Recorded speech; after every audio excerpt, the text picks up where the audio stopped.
নতুন নেতৃত্ব বাছাই ও সাংগঠনিক শক্তি পুনর্গঠনের লক্ষ্যে দীর্ঘ ৮ বছর পর ঠাকুরগাঁও জেলা বিএনপির দ্বিবার্ষিক সম্মেলন আজ ঠাকুরগাঁও সরকারি বালক উচ্চ বিদ্যালয় বড় মাঠে সম্মেলনের উদ্বোধন করবেন বিএনপি মহাসচিব মির্জা ফখরুল ইসলাম আলমগীর।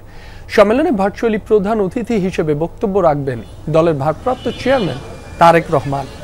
সম্মেলনকে ঘিরে মাঠ জুড়ে তৈরি হয়েছে বিশাল মঞ্চ।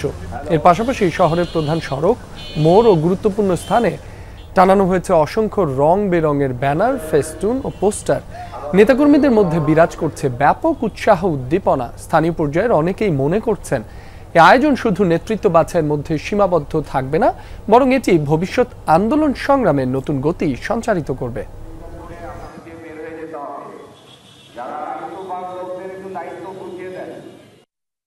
একটি পলিটিক্যাল স্পেস ছিল না বাংলাদেশে। আজকে আমরা মুক্ত বাতাসে মুক্তভাবে এই কাউন্সিল করছি এবং আজকে মানুষের গোটা ঠাকুরগাঁও জেলা একটা শ্বাস রব শুরু হয়ে গেছে। গণতান্ত্রিক প্রক্রিয়া এবং ভোটের মাধ্যমে এই কাউন্সিল হতে যাচ্ছে এবং এই ভোটের দায়িত্বে আমরা আছি। স্বচ্ছ এবং সুন্দরভাবে ভোট হবে। এই ভোটে একটা সুন্দর কমিটি আসবে, যেটা আগামী দিনের এই কমিটি ঠাকুরগাঁও শহরকে সুন্দরভাবে গুছিয়ে উঠবে। যে নতুন নেতৃত্ব আসবে, এই নতুন নেতৃত্বের মাধ্যমে আগামী দিনে বাংলাদেশ জাতীয়তাবাদী দল ঠাকুরগাঁও জেলা বিএনপি সামনের দিকে এগিয়ে নিয়ে যাবে। এ বিষয়ে বিস্তারিত জানবো। ঠাকুরগাঁও থেকে যোগ দিচ্ছেন সহকর্মী সাইফুদ্দিন রবিন। রবিন, দীর্ঘদিন পর অনুষ্ঠিত হতে যাওয়া কাউন্সিলরের আনুষ্ঠানিকতা কখন নাগাদ শুরু হতে পারে? সম্মেলন ঘিরে নেতাকর্মীদের মাঝে উচ্ছ্বাস কেমন দেখছেন?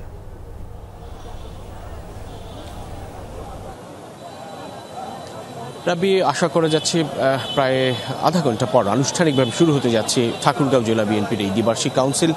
এই পেছনের যেই মঞ্চটি দেখতে পাচ্ছেন, এখানেই মূলত জাতীয় সঙ্গীত এবং দলীয় সঙ্গীতের মধ্য দিয়ে এই কাউন্সিল উদ্বোধন করবেন বিএনপি মহাসচিব মির্জা ফখরুল ইসলাম আলমগীর। এর পরপরই এই পাশে যেই প্যান্ডেলটি রয়েছে সেখানে শুরু হবে মূল আনুষ্ঠানিকতা, অর্থাৎ সেখানে দলের এই কাউন্সিলের যে সকল সাংগঠনিক রিপোর্ট পেশ থেকে শুরু করে অন্যান্য যেসব কার্যক্রমগুলো রয়েছে সেগুলো শুরু হবে। এবং বিএনপি মহাসচিব মির্জা ফখরুল ইসলাম আলমগীর, যিনি এই ঠাকুরগাঁওয়েরই সন্তান এবং তার নিজ নির্বাচনী বা সংসদীয় এলাকা হচ্ছে এই ঠাকুরগাঁও, সেক্ষেত্রে তার প্রতি নেতাকর্মীদের যেই আগ্রহ উচ্ছ্বাস সেটি যেমনটি স্পষ্ট হচ্ছে, ঠিক তেমনি এই উদ্বোধনী বক্তব্যের মধ্য দিয়ে এই তৃণমূল থেকে নেতাকর্মীদের প্রতি এক ধরনের বার্তাও তিনি পৌঁছানোর চেষ্টা করবেন। ইতিমধ্যেই কাউন্সিলর্স এবং ডেলিগেটরদের উপস্থিতি দেখতে পাচ্ছেন।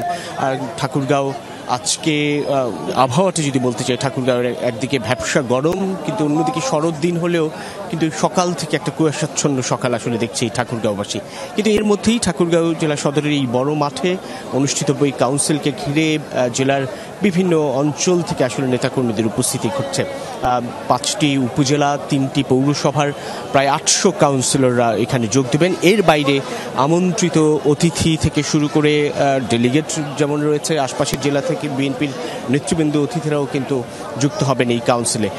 বিএনপির ভারপ্রাপ্ত চেয়ারম্যান তারেক রহমান, তিনি প্রধান অতিথি হিসেবে এই কাউন্সিলে বক্তব্য রাখবেন। দ্বিতীয় অধিবেশনে সেই বক্তব্য রাখার সম্ভাবনা রয়েছে। এবং এরপর যদি বলতে চাই যে এখানে এই কাউন্সিলে যেহেতু নির্বাচনের একটি প্রসঙ্গ রয়েছে, কিন্তু ঠাকুরগাঁও জেলা বিএনপির এই দ্বিবার্ষিক কাউন্সিলে একটা বিষয় স্পষ্ট হচ্ছে যে সভাপতি হিসেবে মির্জা ফয়সাল আমিন, তিনি বিনা প্রতিদ্বন্দ্বিতায় এক ধরনের নির্বাচিত হয়ে গিয়েছেন, কিন্তু অন্যদিকে সাধারণ সম্পাদক হিসেবে 4 জন প্রার্থী প্রতিদ্বন্দ্বিতা করছে। আশা করা হচ্ছে বা নেতাকর্মীদের এক ধরনের প্রত্যাশাও আছে যে তারা হয়তো বা সরাসরি ভোটে তাদের সেই সাধারণ সম্পাদকের নেতৃত্বটুকু নির্বাচন করবেন। তারপরেও একটি প্রশ্ন থেকে যায়, কিংবা এই প্রার্থীদেরও এক ধরনের আহ্বান, দলের মহাসচিব মির্জা ফখরুল ইসলাম আলমগীর যেহেতু এই ঠাকুরগাঁও জেলারই সন্তান, সেক্ষেত্রে তার মতামত কিংবা সিদ্ধান্তের উপরই তারা তাদের সর্বোচ্চ গুরুত্বটুকু দিচ্ছেন। সবকিছু মিলিয়ে কাউন্সিলে ভোট হোক আর না হোক, কিন্তু যেই নেতৃত্ব নির্বাচিত হবে তারা আগামী দিনে বিএনপিকে সাংগঠনিকভাবে এগিয়ে নিয়ে যাওয়া কিংবা ফেব্রুয়ারির যে সম্ভাব্য নির্বাচনী সময়, সেই সময় জুড়ে দলকে আরও বেশি প্রস্তুত করার ক্ষেত্রে ভূমিকা রাখবে, এমনই প্রত্যাশা করছেন ঠাকুরগাঁও জেলা বিএনপির সর্বস্তরের নেতাকর্মীরা। রবিন, আপনাকে ধন্যবাদ।